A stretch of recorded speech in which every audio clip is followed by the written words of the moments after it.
안녕하세요. 유니서점입니다. 오늘 읽을 책은 다시 대화가 필요한 시간입니다. 황유선 지음, 황소북스 출판사에서 펴낸 책입니다. 누구나 실패하지 않는 대화.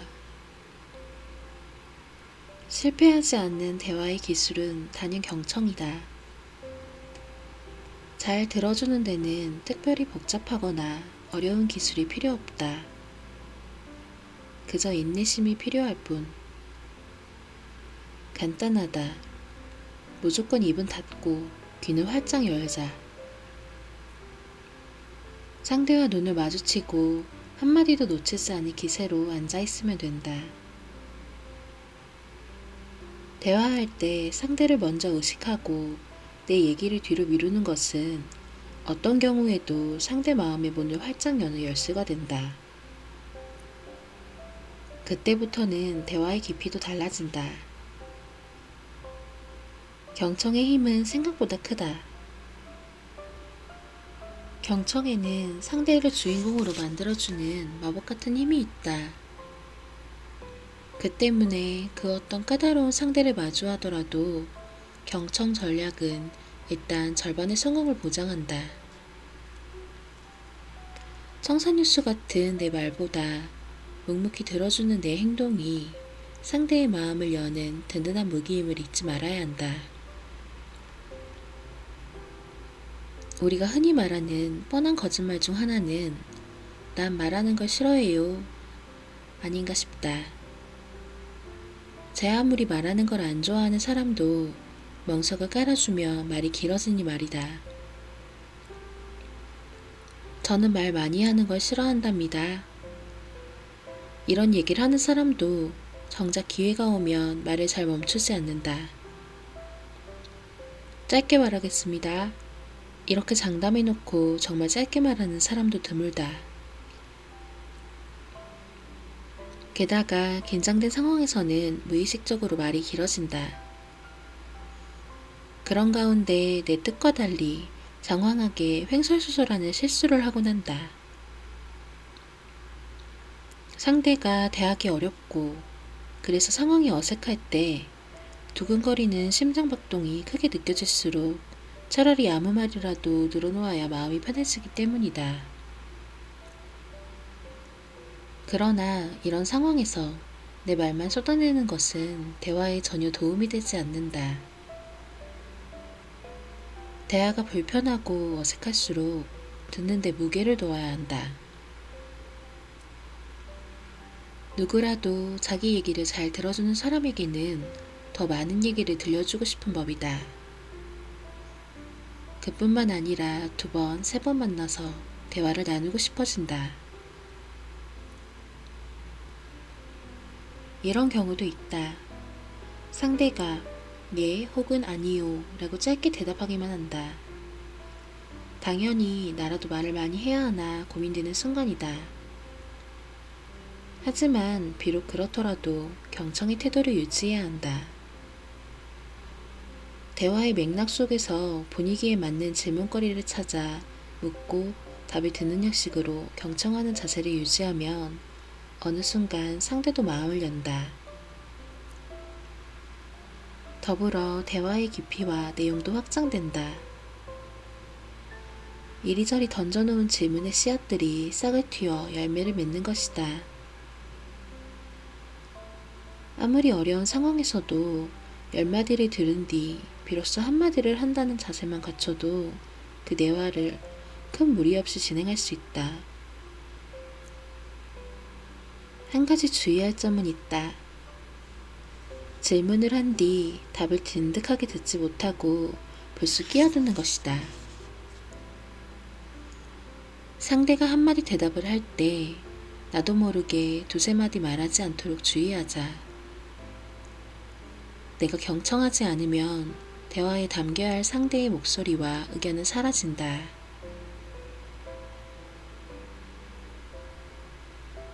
그대는 나의 댄싱 퀸. 누군가와 대화할 때 벽을 보고 얘기하는 느낌이 든 적 있는가? 전혀 반응이 없거나 건성건성 듣는 상대 앞에서 김이 샌 적은 없는가? 나는 진지하게 얘기하는데 상대의 반응이 별로라면 대화는 진전되지 않는다. 그리고 그 사람과 다시는 대화하기 싫어진다. 성공적인 대화를 하려면 이와 딱 반대 상황을 만들면 된다. 열광적인 반응을 보이는 것은 상대의 마음을 얻는 아주 간단한 방법이다. 아무리 시시콜콜한 이야기를 꺼내도 다양하게 응대하면 상대는 말을 멈추지 않을 것이다. 일단 멍석을 좀 깔아줘야 대화의 판이 벌어진다. 행여 내 반응이 너무 과하지 않을까 걱정할 필요는 없다. 과한 반응이 냉랭한 반응보다 100배 낫다. 추임새는 상대의 얘기에 대한 공감의 표현이자 관심의 표출이다. 내가 보여주는 적절한 추임새는 난 당신의 이야기를 진지하게 잘 듣고 있습니다 라는 강한 확신을 심어준다. 여기에 더해 믿고 대화해도 좋을 사람 이란 신뢰도 선사한다. 추임새는 상대를 춤추게 하는 마법의 언어다. 세계 최초로 화병을 정신의학 용어로 지정하는 데 공헌한 이시연 박사를 만나 대화를 이어가던 중이었다. 세로토닌, 도파민, 옥시토신과 같이 사람의 감정에 영향을 미치는 호르몬 이야기를 하다가 선비정신, 한국인의 다혈질, 경상도, 충청도, 전라도의 지역정서 등 우리 민족의 기질에 관한 이야기로 대화가 흘러갔다. 정신과 의사인 그는 끊임없이 이야기 보따리를 풀어냈다. 이 흥미로운 대화를 계속 이어나가기 위해 나는 추임새를 계속 넣다가 이렇게 말했다. 그렇다면 수십 년간 정치적 성향에서 대척점에 있는 경북과 호남의 기질은 어떠한가요? 이미 탄력을 받은 그의 이야기는 쉼없이 이어졌다. 전라도는 비옥한 평야지대입니다. 사람들을 보면 예술적이고 여성적이라 할 수 있죠. 호남 지역에 있는 강은 유장하게 흐르고 사람의 기질도 그렇습니다. 경상도에 비하면 여유가 있는 유순한 성격이지요. 시간제한만 없다면 대화가 한없이 이어질 태세였다. 신이 나서 이야기하고 있는 상대에게 흥미로운 반응을 계속 보여주면 대화의 열기가 식을 리 없다. 그렇게 이어지는 대화 속에서 상대는 자연스럽게 마음을 열고 분위기는 부드러워진다. 추임새는 크게 세 종류로 나뉜다. 긍정의 의미를 담은 추임새, 부정적 의미와 연관된 추임새, 그리고 가치 중립적인 추임새가 그것이다.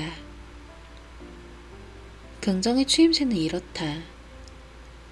재능이 있다면 교육 수준에 상관없이 그에 맞는 대우를 받아야 합니다. 당연하지요. 지당하신 말씀입니다. 두 번 말해 뭐예요. 정말 그래요. 이건 제가 최초로 만들었어요. 와, 놀랐습니다. 대단하네요. 보려운 능력입니다. 이번에 만든 작품은 실패인 것 같아요. 철만의 말씀입니다. 절대 그렇지 않아요. 그렇게 생각하실 필요 전혀 없어요. 꼭 이렇게 거창하게 반응하지 않더라도 좋다. 네, 아, 와, 오호, 이런 외마디만으로도 충분하다. 혹은 말없이 고개를 끄덕여주는 것도 훌륭한 추임새다. 다음은 부정적인 추임새다. 병이 났거나 좋지 않은 사고를 당했을 때, 혹은 시험 결과가 나빴다는 안타까운 얘기를 들었을 경우 이렇게 반응할 수 있다. 저런, 아이고, 세상에, 유감이네요. 여러 말 대신 짐심 어린 눈빛만으로 상대의 마음에 강동을 주는 완벽한 추임새도 있다. 부정적 추임새를 할 때는 주의해야 할 점이 있다. 상대의 의견에 수긍할 수 없다고 해서 다짜고짜 이렇게 말하는 것은 금물이다. 그건 아닌 것 같은데요? 에이, 그건 틀렸네요. 잘못된 생각입니다. 아무리 동의하기 어렵더라도 이런 즉각적인 반응은 삼가도로 간다. 대신 좀 다른 식으로 표현할 것을 권한다. 진짜요? 왜 그렇죠? 아, 저는 그렇게 생각 안 했거든요. 이렇게 되묻는 방법이 있다. 그러면 상대는 나름의 이유를 설명할 테고 일단 그 얘기를 더 들어본다. 하지만 부연 설명을 듣고 나서도 여전히 납득할 수 없다면 그래도 저는 반대해요 라는 단도직입적 반응보다 그럴 수도 있군요. 이 정도로 말하고 다른 주제로 넘어가는 게 좋다. 당장 그 자리에서 대화를 멈추고 논쟁을 시작할 생각이 아니라면 말이다.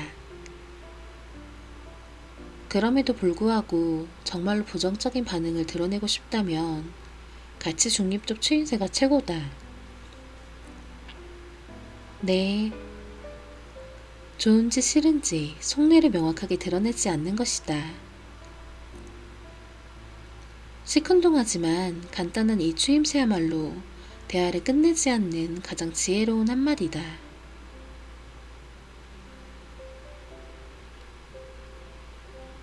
아름다운 과거의 소환. 추억 이야기를 싫어하는 사람이 있을까?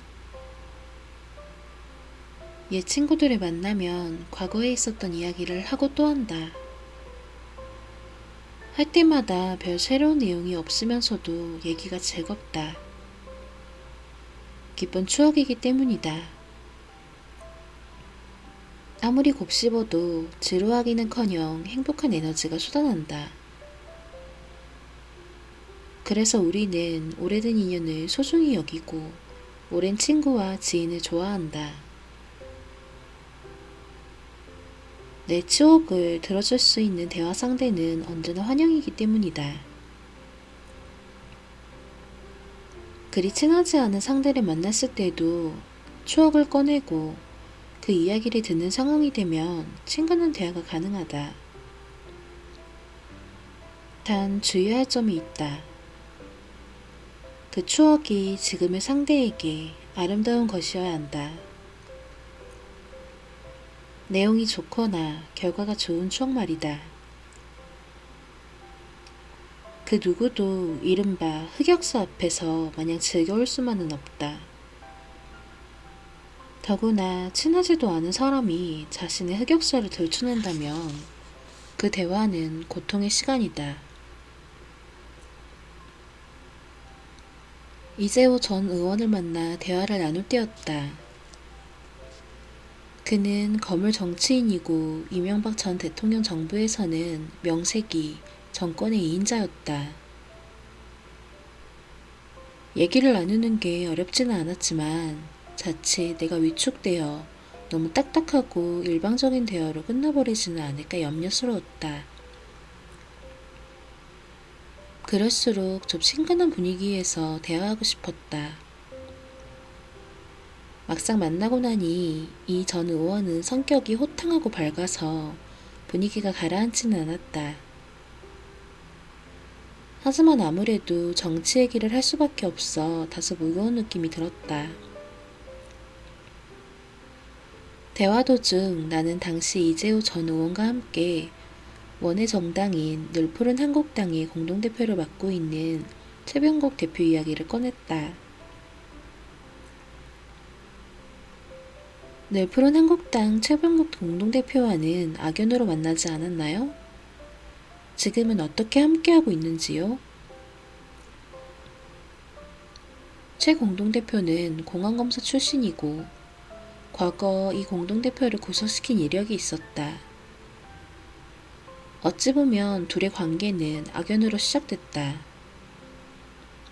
한 명은 민주화 운동을 하던 투사, 한 명은 공안검사.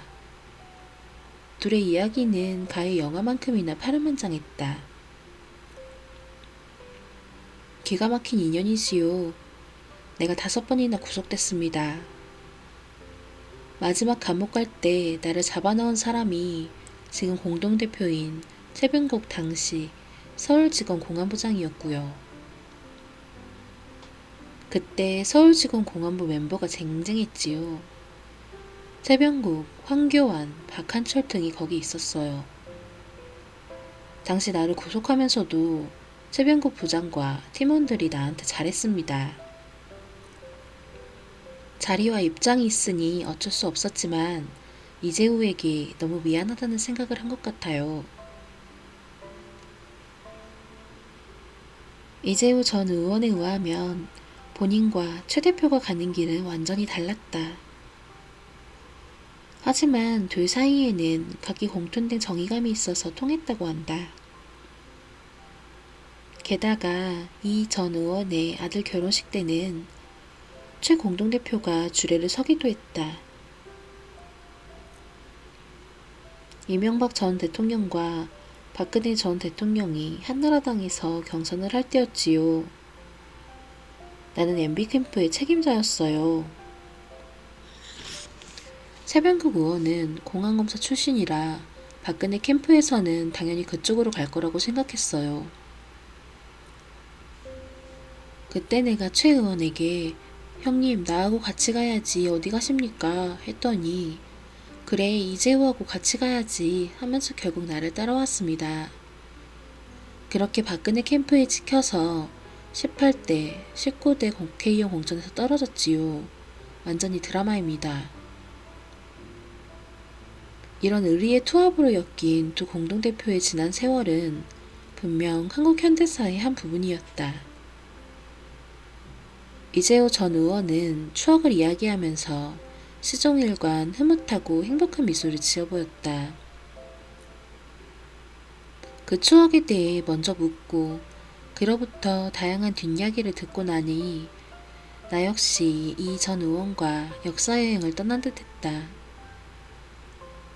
처음 만났을 때보다 분위기가 한결 편안하고 친밀해졌다. 과거의 아름다운 기억, 즉 추억을 대화 소재로 꺼낸 것은 친밀한 대화로 가는 지름길이다. 상대는 나와 추억을 공유하며 마음이 따뜻해질 테고 그런 추억을 소환해준 나에게 친밀한 감정을 갖게 될 것이다. 무엇보다도 상대가 추억을 들어주며 기뻐해야 한다는 점을 꼭 기억해야 한다. 내가 끄집어내는 추억이 과연 상대에게 즐거운 각오로 남아있을지 조심스럽게 타진해야 한다는 뜻이다. 나한테만 흥미롭고 나만 궁금한 옛 이야기를 괜히 돌초원에서는 낭패를 면할 수 없다.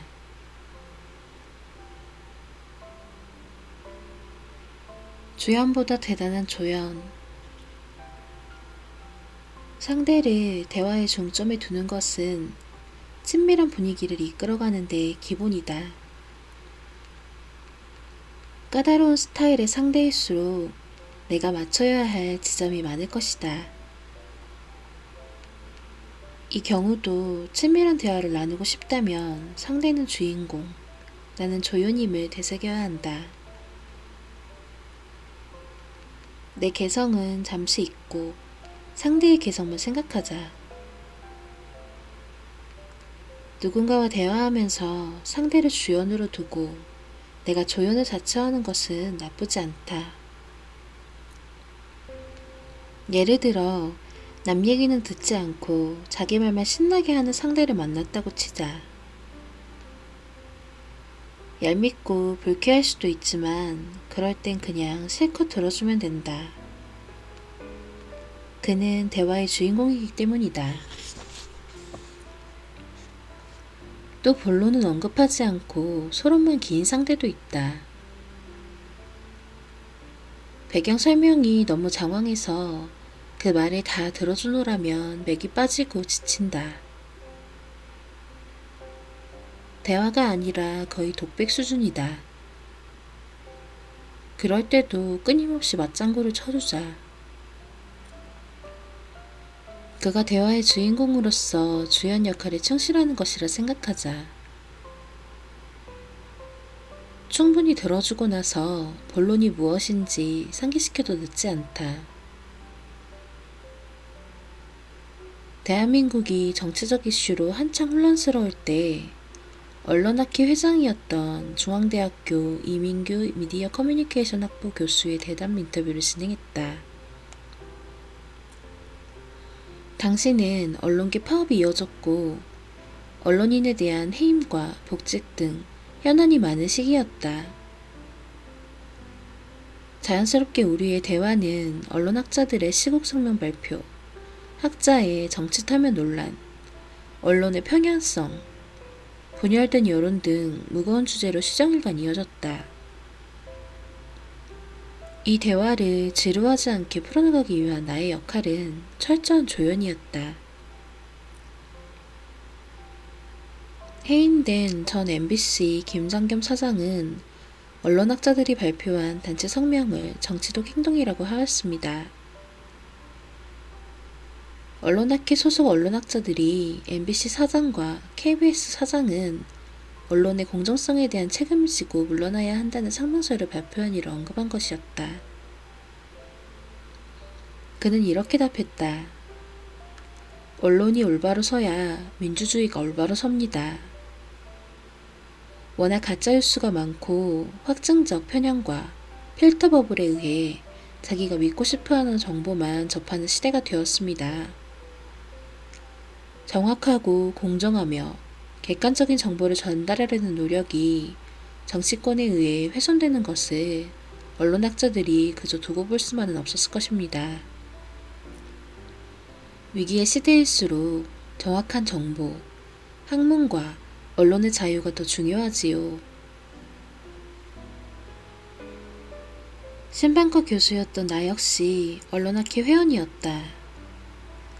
언론에 관한 이론과 실무 이야기를 나누는데 큰 거리낌이 없었고 언론학자들의 단체 행동에 대한 내 의견도 내놓고 싶었다.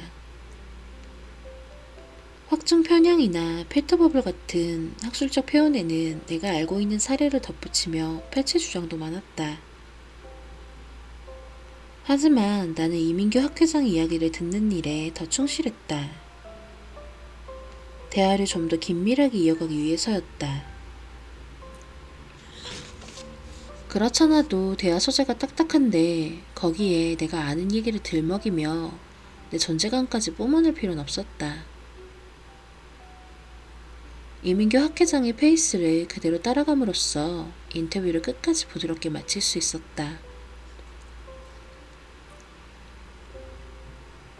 탈무드에서는 다른 사람의 말을 들어주는 것이야말로 친절의 미덕이라고 한다. 동시에 경청은 상대에게 존경을 표시하는 것이라 가르친다.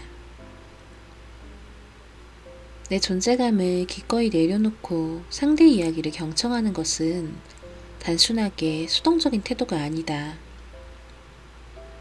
오히려 굉장히 적극적인 자세로 노력해야만 가능한 조연의 역할이다. 조연의 역할은 주연을 빛내주는 것임을 기억해야 한다. 영화를 보면 사극, 코미디, 액션, 공포 등 장르별 화면 구도와 인물의 캐릭터가 조금씩 다르다. 하지만 결국 모든 세팅은 주연의 활약을 돋보이게 함으로써 영화 전체를 살린다. 대화도 비슷하다. 어떤 상대를 만나느냐에 따라 대화 유형이 다양해지지만 공통적으로는 주연의 스토리를 근사하게 완성해야 한다. 조연인 나는 최선을 다해 주연을 뒷받침하면 그만이다. 친근한 이야기를 나누고 싶거나 친근한 대화 상대가 되고 싶다면 더욱 그렇다. 아무리 겸손한 사람도 주연처럼 대접받는 걸 싫어하지 않는다. 자신의 얘기를 진지하게 들어주고 자신이 하고 싶은 얘기를 마음껏 할 수 있는 상대라면 언제든 다시 만나고 싶기 마련이다. 나 스스로 조연이 되어야 한다. 상대를 대화의 주인공으로 만들면 둘 사이는 확실히 친밀해진다. 단 내가 꼭 해야 할 얘기가 무엇인지만은 잊지 말자. 말없이 대화하는 기술. 가끔 문자로 얘기할 때 서로의 마음을 오해하는 일이 생긴다. 왜? 달랑 이 한 글자를 해석할 경우의 수는 많다. 정말 이유를 몰라서 묻는 것일 수도 있고, 깜짝 놀라서 외마디 소리를 지르는 것일 수도 있고, 귀찮아하면서 아니 왜 또 그러냐 하고 신경질을 내는 경우일 수도 있다. 하지만 상대의 얼굴을 보고 목소리 톤을 들으며 대화하는 상황이라면 다르다. 왜? 이렇게 한마디 했을 때 그가 잘 몰라서 묻는 것인지, 짐짓 놀라는 것인지, 싫어하는 내색인지, 아니면 웃으며 장난기 있게 툭 던지는 말인지 알아챌 수 있다. 말을 할 때 표정과 어투, 그리고 다양한 몸짓이 곁들여져야만 비로소 그 정확한 의미를 이해하게 된다. 언어 학자들에 의하면 말만으로 전달되는 의미는 놀랍게도 30% 정도에 그친다. 나머지 70%는 말과 곁들이는 주변 요소가 담당한다. 예를 들어 날카롭거나 부드러운 목소리 톤, 사랑스럽게 바라보거나 째려보는 눈빛, 감거나 혹은 동그랗게 크게 뜨는 눈짓, 미간을 찌푸리거나 코를 찡긋거리는 등의 표정, 팔짱을 끼거나 다리를 꼬는 등의 몸짓 등이다. 박장대소 혹은 뚝 떨어지는 눈물 한 방울 역시 비언어적 소품이다. 이런 비언어적인 요소는 말보다 더 강력한 전달력을 갖는다. 그러니 비언어적 요소가 모조리 빠진 왜라는 단서만으로는 의미를 온전히 알아챌 수 없다. 적당히 앞뒤 상황을 봐서 속뜻을 예측할 뿐이다. 이처럼 대화를 잘 하기 위해서는 100마디 말보다 한 개의 강력한 비언어적 단서가 더 효과적일 때가 많다. 상대가 재미있는 얘기를 할 경우 함께 깔깔 웃어주는 것이 최고의 반응이다. 박수치며 크게 웃는 것보다 더 강력한 공감이 어디 있겠는가? 10마디 말보다 낫다. 슬픈 얘기를 하는 상대 앞에서는 부질없는 위로의 말보다 함께 흘리는 눈물이 더 감동이다. 눈물이야말로 슬픔에 대하는 진실한 언어이기 때문이다. 고개를 끄덕이고 손을 잡아주면 상대의 마음이 나에게로 바짝 다가온다. 상대가 화났던 일을 털어놓을 때 나도 같이 인상을 찡그리고 분통 터지는 표정을 짓는 것이 최고의 의사소통이다. 낙담한 상대 앞에서 함께 한탄의 한숨을 짓는 것보다 더 나은 공감의 언어가 있을까? 때로는 아무 말 없는 침묵, 충격으로 망연자실 앉아있는 모습이 나의 진실을 전하는 언어다. 시골에서 가난하게 자라나 광고회사 대표로 자수성가한 박동훈 대표를 만났다. 그는 자신의 본업 외에도 자비를 들여 서울시내 뒷골목에 예술통이라는 문화예술 공간을 만든 뒤 다양한 문화행사를 진행하고 있었다. 그런 그에게 물었다.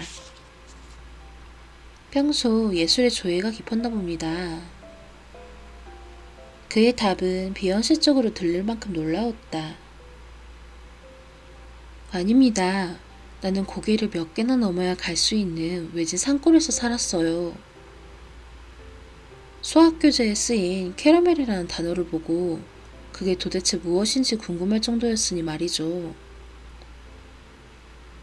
그는 아버지를 일찍 여의고 서울로 돈을 벌러 간 어머니와 떨어져 외할머니와 살았다고 한다. 중학교 때 어머니를 만나러 서울에 와서는 추운 겨울 동네 미용실에서 잠만 자며 생활하기도 했다는 이야기를 털어놓았다. 7살 때 아버지가 돌아가셨죠.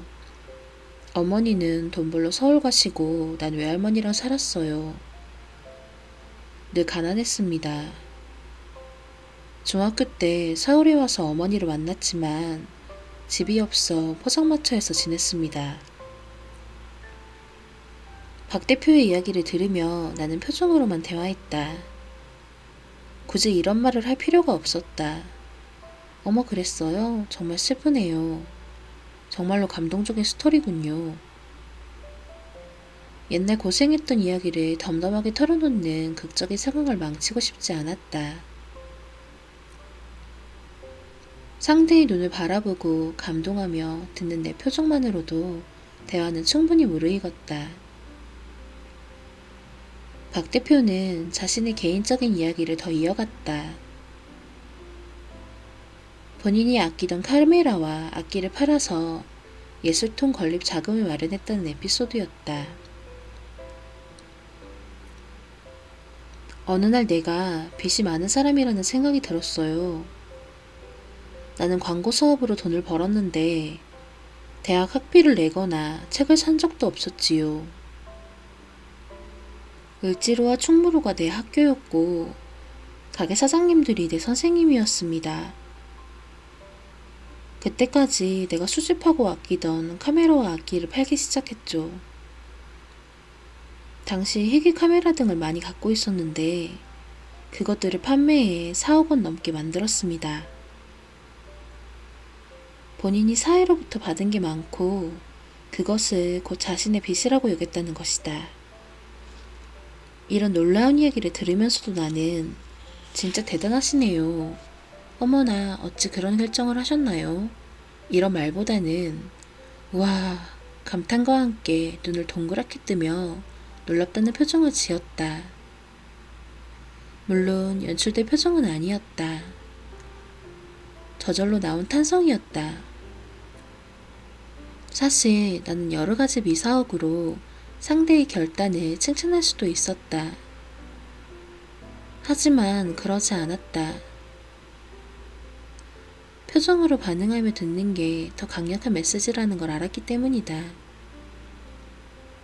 그게 훨씬 효율적이다. 대화 상대와 제대로 교감하게 만드는 것은 바로 비언어적 단서다. 대화는 질문과 대답을 반복적으로 주고받는 기계적 상호작용이 아니다. 서로의 얘기에 공감하고 마음을 열어야 진정한 대화다. 말만으로는 이런 대화가 어렵다. 분위기를 조성하고 표정이나 말투, 그리고 제스처가 가세해야 비로소 마음이 통하는 대화로 완성할 수 있다. 대화 상대는 내가 고개를 끄덕일 때 나와 공감을 느끼고 내가 입꼬리를 올리며 살짝 미소 지을 때 마음이 편해진다. 그런 의미에서 비언어적 단서는 대화 속 단비가 된다. 대화 상대가 마음을 여는 것은 10중 8구 비언어적 단서를 통해서다. 10마디 말보다 단 한 번의 진실한 비언어적 단서가 사람의 마음속을 파고든다는 사실을 알아야 한다.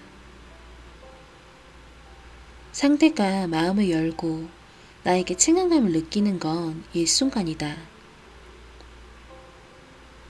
딱딱한 주제의 대화일수록 비언어적 단서에 좀 더 신경을 써보자. 상대가 어렵고 자리가 불편하다면 말보다 비언어적 단서를 활용해 대화에 임하는 게 훨씬 효과적이다. 현란한 말 없이도 친해질 수 있는 길이 바로 여기에 있다.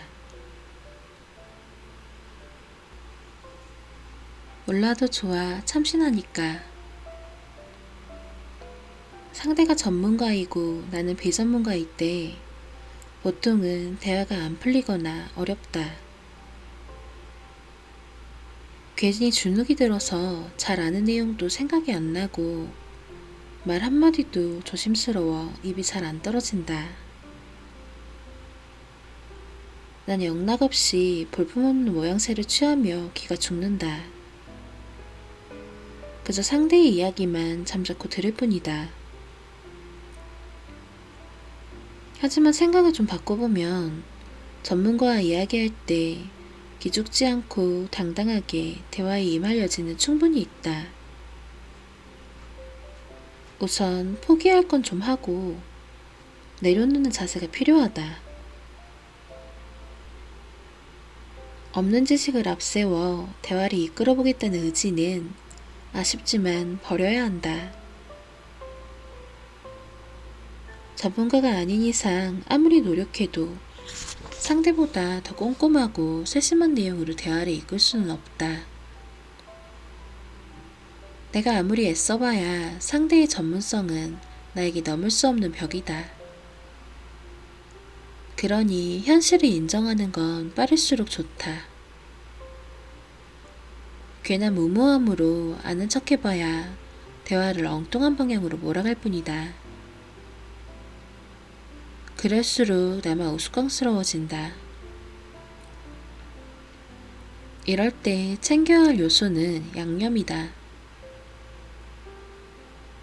대화의 전체적인 모양새를 먼저 떠올리고 내가 어떤 역할로 어떤 참신한 얘기를 곁들일 수 있을지 고민해보는 것이다. 음식으로 치면 상대는 주재료이고 나는 양념이다. 양념이 맛있으면 음식 맛이 사는 법. 어쩌면 양념이 더 포인트가 될 수도 있다. 그 다음은 대화 주제와 관련된 핵심 단어를 쭉 깨워 숙지하는 것이다. 비전문가 입에서 툭툭 나오는 전문 단어는 상대를 긴장시킨다.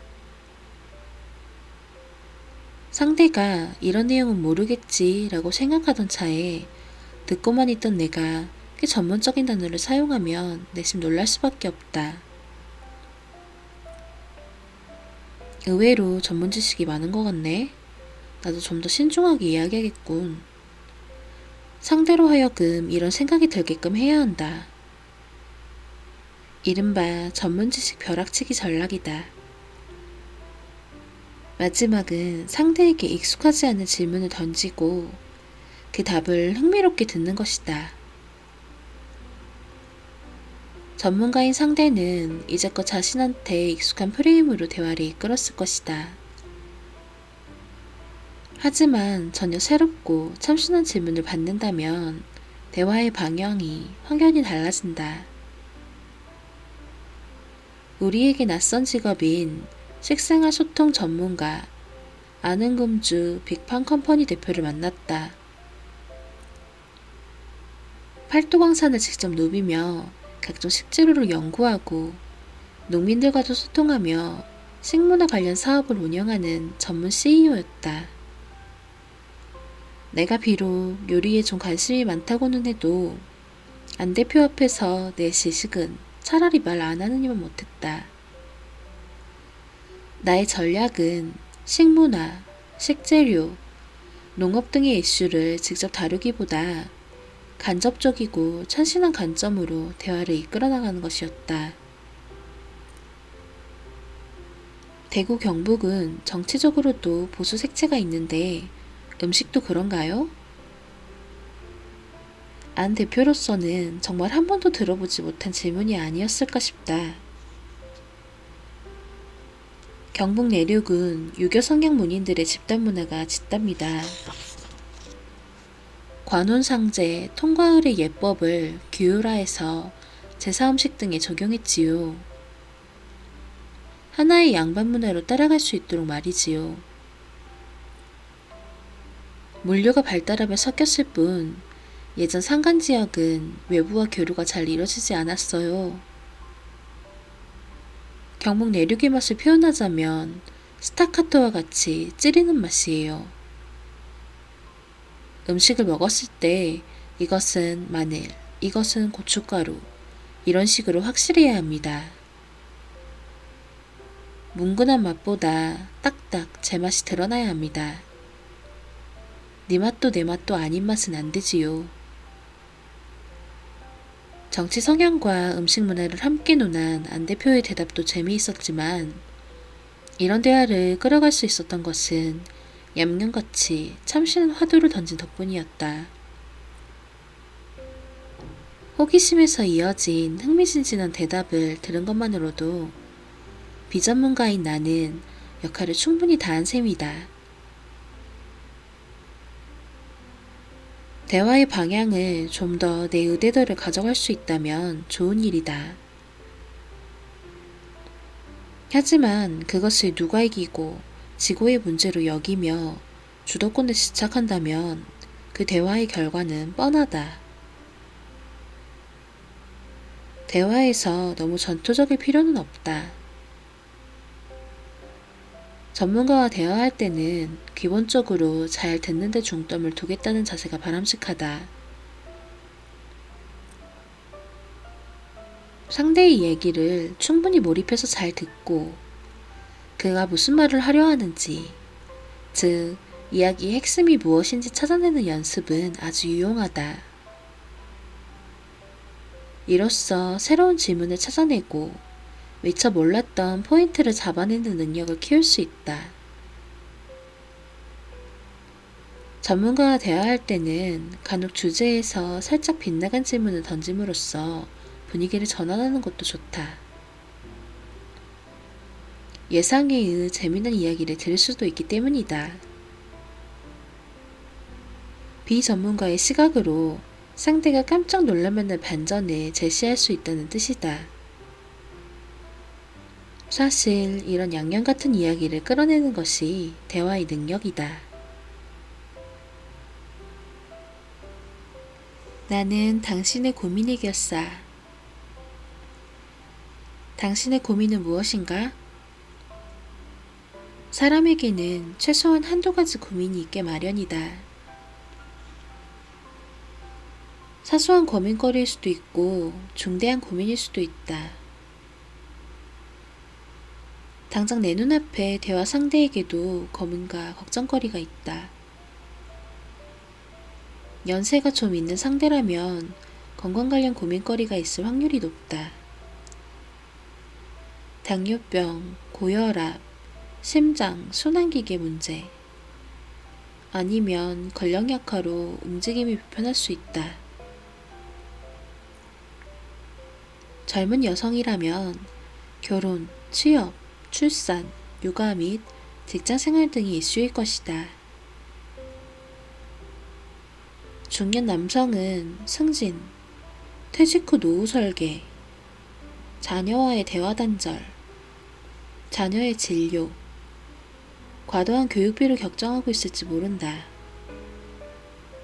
이외에 고민 아닌 고민도 있다. 맛집을 못 찾아 고민, 사고 싶은 물건을 어느 사이트에서 구매해야 할지, 더 저렴할지 고민, 오랜만에 데이트를 하는데 어느 코스가 더 좋을 것인지 고민. 고민이 좋은 일은 아니지만 열성적으로 아주 좋은 대화거리다. 게다가 상대의 아킬레스건을 보듬어 줄 수 있는 해결책을 알고 있다면 대화를 수월하게 이어갈 수 있다. 주식회사 부모의 윤선우 대표를 만났을 때다. 그는 아이를 키우는 엄마였고 나 역시 아이를 셋이나 키우고 있었다. 우리 둘 사이에는 비슷한 고민거리가 있을 수밖에 없었다.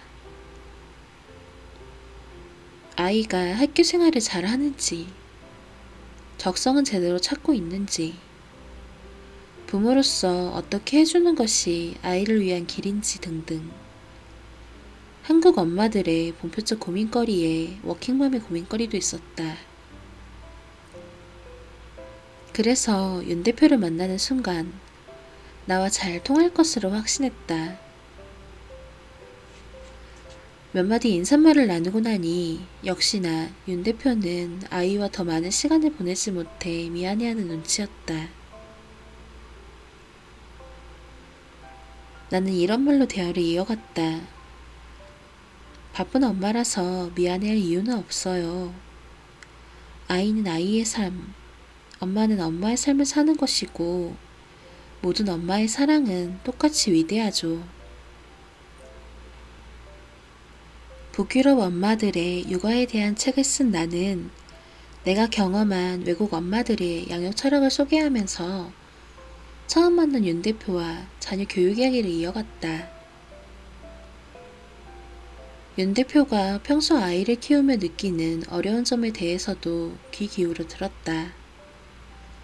이미 아주 친근해진 분위기에서 말이다. 이윽고 본격적인 대화가 이어졌다. 지금 우리 아이들이 성인으로 성장한 시점에는 세상이 많이 달라져 있을 거예요. 그럼 무엇을 대비해야 할까요? 어느 정도 친밀감이 형성된 윤 대표는 흥이 나서 대답했다. 행복한 교육을 해야죠. 인간에겐 자기 행복을 추구할 권리가 있습니다. 아이도 마찬가지고요. 그런데 아이들은 자신이 뭘 할 때 행복한지 스스로 깨닫지 못해요. 부모나 사회가 해줘야 합니다. 아이들이 적성을 찾아갈 수 있는 다양한 환경을 만들어주는 게 필요합니다. 어색한 상대와 이런 주제의 대화를 하면 자칫 낯감지럽기 십상이다. 하지만 고민을 들어줄 수 있는 친근한 상대와는 다르다. 서로 생각을 나누며 위안을 얻는 깊은 대화가 가능하다. 상대의 고민거리를 확인했다면 먼저 그것을 듣고 보듬는 상담사 역할을 하는 게 좋다. 동시에 고민을 많이 들어줄수록 좋다. 내가 알고 있는 경험과 지식을 총동원해 조금이라도 도움이 될 만한 정보를 전달하는 데 힘쓰는 것이다. 자신의 고민에 공감하는 사람에게는 누구나 마음을 연다. 그 다음의 대화는 부드럽게 이어질 것이다. 상대의 고민 얘기를 들어준 다음에는 내 고민도 살짝 털어놓을 만하다. 물론 어디까지나 누울 자리를 보고 다리를 뻗어야 하지만 말이다. 심각한 고민 상담을 의뢰하라는 건 절대로 아니다. 그냥 나도 상대와 비슷한 걱정거리를 안고 살아가는 평범한 사람임을 보여주는 정도면 충분하다. 우리는 누군가와 동지감을 느낄 때 친근감이 생긴다. 동양 사람과는 쉽게 친해지고 같은 학교를 졸업한 동문이라면 반가운 게 인지상정이다. 상대와 친근해지기 위해서는 뭐라도 비슷한 점을 찾는 것이 좋다.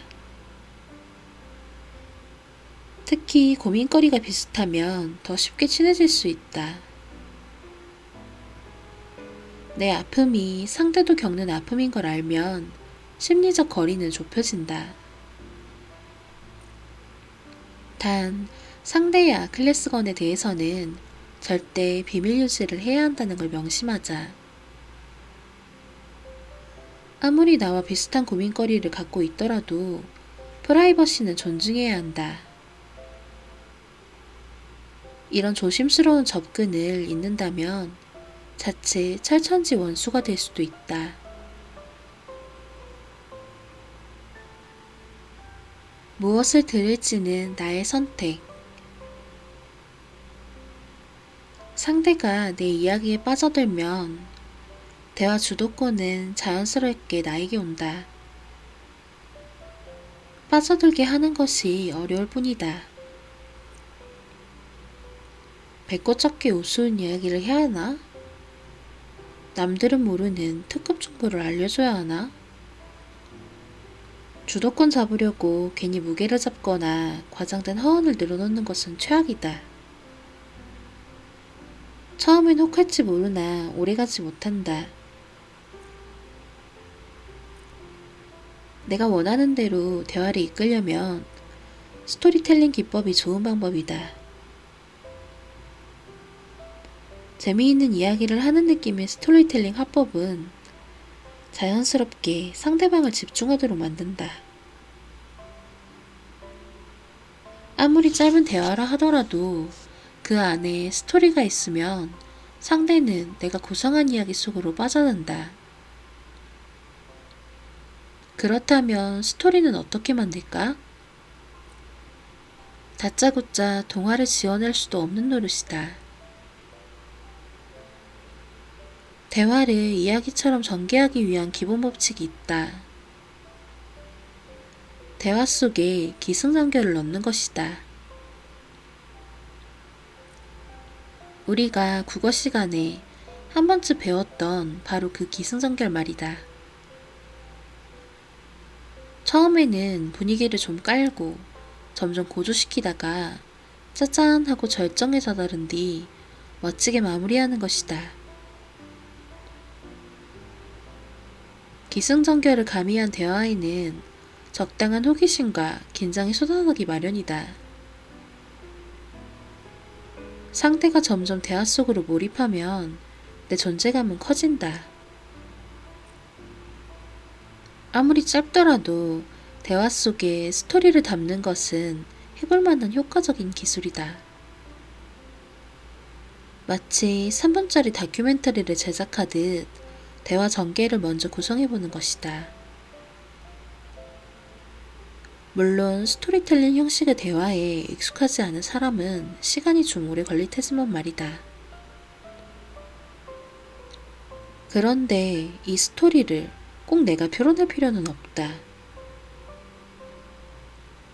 어떤 상대를 만나더라도 내가 원하는 스토리를 들을 수 있다면 그것 역시 대단한 능력이다. 피부과 전문의로 유명한 이미석 원장과 대화를 나눌 때였다.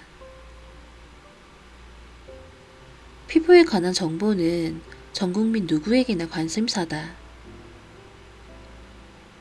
내가 어떤 말을 하더라도 임 원장이 대화를 주도할 게 분명했다. 도대체 피부에 관해 누가 내 말에 귀를 기울이겠는가? 그러나 적어도 내가 원하는 방향으로 대화를 끌고 가고 싶었다. 그래서 사용한 것이 기승전결을 적용한 스토리텔링 기법이었다. 내가 궁금한 것, 남들도 궁금해하는 것을 모아서 중구난방으로 이야기한다면 대화 속에서 나의 존재는 없어진다. 내가 하는 말이라곤 고작 아, 네, 그렇군요. 처음 알았습니다. 대단하네요. 이 범주에서 벗어나지 않을 게 분명하다. 나는 우리가 나눌 대화의 기승전결을 의식하며 그의 이야기를 들었다. 그리고 기승전결의 첫 단계를 시작했다. 분위기를 형성하기 위해 먼저 피부과의 현실에 대해 질문한 것이다. 피부과가 이제는 피부병 치료보다 아름다움을 관리하는 데 더 신경을 쓰고 있어요. 이른바 돈 안 되는 손님은 눈치를 보게 되죠. 유감이죠. 피부 질환은 보지 않고 미용 치료만 하는 일부 피부과가 생기면서 나타난 부작용입니다. 피부 질환을 잘 치료하는 분이 좋은 피부과 의사입니다. 다음은 두 번째 단계였다. 점점 이야기의 분위기를 끌어올린 것이다. 도대체 왜 그리고 언제부터 우리 국민이 아름다움에 집착하게 되었을까요? 연예인뿐 아니라 이제 정치인과 기업인도 굉장히 신경을 쓰고 있어요. 우리는 피부가 좋은 민족입니다. 예전 일본에서는 성형이나 미용 시술을 하는 경우가 많았지요. 경제가 발전하고 관련 기술을 빠른 속도로 키워가면서 우리나라도 국민의 미용 수요를 감당할 수 있게 되었죠. 현재는 미용 치료 기술 측면에서 미국이나 일본보다 앞서 있다고 볼 수 있어요. 여기에 한류도 한몫을 해서 한국에 오는 외국 손님이 많아지니 더 신경을 쓰게 되었죠. 또 동안이나 예쁜 외모가 경쟁력이 되는 세상이 되었고 노화 방지에 관심이 높아진 이유도 있습니다. 그리고 가장 중요한 세 번째 단계, 피부과 전문의는 아름다움을 어떻게 규명하는가? 전문가가 볼 때 가장 아름다운 모습은 무엇인가? 이런 내용이야말로 이 대화에서 제일 중요한 부분이다. 그럼 과연 방부제 미모라는 게 가능한가요? 본인 나이보다 10살에서 15살 정도 젊게 보이도록 하며 깨끗한 피부를 유지하는 것이 최선입니다. 그것보다 더 젊어 보이고자 하면 어색해지죠. 줄기세포 등 새로운 의료기술이 나올 수는 있겠지만 70대 피부를 30대처럼 유지하기는 어려울 겁니다. 마지막 단계는 결론이다. 진정한 아름다움은 어떤 것인가요? 아름다워지면 행복해질까요? 누가 보더라도 대화를 마무리할 만한 소재다. 앞서 우리는 피부과의 각종 시술 사례, 장점과 부작용, 피부관리 노하우, 피부관리의 최근 경향 등 재미난 이야기를 많이 나눴다. 이 모든 내용을 아우르며 유종의미를 거둘 만한 질문으로 손색이 없었다. 아름다워지면 행복해집니다. 그런데 이 아름다움이란 무조건 꾸미고 젊게 보이는 것을 의미하지 않아요. 70대나 80대가 되어서도 인자한 주름과 건강한 미소를 가졌으면 좋겠습니다.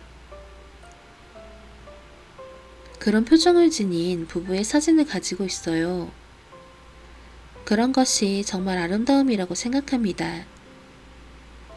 진정한 아름다움은 자연스러우면서도 본인 나이보다 약간 젊어 보이는 것입니다. 얼굴에는 행복이 담길 수 있어요. 그런 차원에서 아름다워지면 행복해지는 것이지요. 대화는 흥미로웠고 듣고 싶은 얘기도 다 들었다. 내가 원하던 알맹이 있는 대화였다. 대화의 마무리 역시 감동적이었다. 무엇보다도 다행인 점은 내가 끌려다닌다는 느낌이 전혀 없었다. 내가 만든 기승전결에 따라 그의 이야기를 이끌어냈기 때문이다. 대화의 기승전결을 갖추라는 게 소설을 쓰라는 의미는 아니다. 내가 풀어가고 싶은 이야기가 있다면 그걸 짤막한 스토리로 만들고 대화의 초점을 내가 만든 프레임에 집중되게 하라는 간단한 논리다. 스토리는 내가 펼쳐갈 수도 있고 상대의 입을 통해서 이어갈 수도 있다. 요컨대 처음부터 마지막까지 대화의 구조를 어설프게나마 미리 짠 다음 대화를 시도하는 것이다. 무엇을 들을지, 어떤 이야기를 듣고 싶은지 상상하는 것은 누구나 할 수 있다.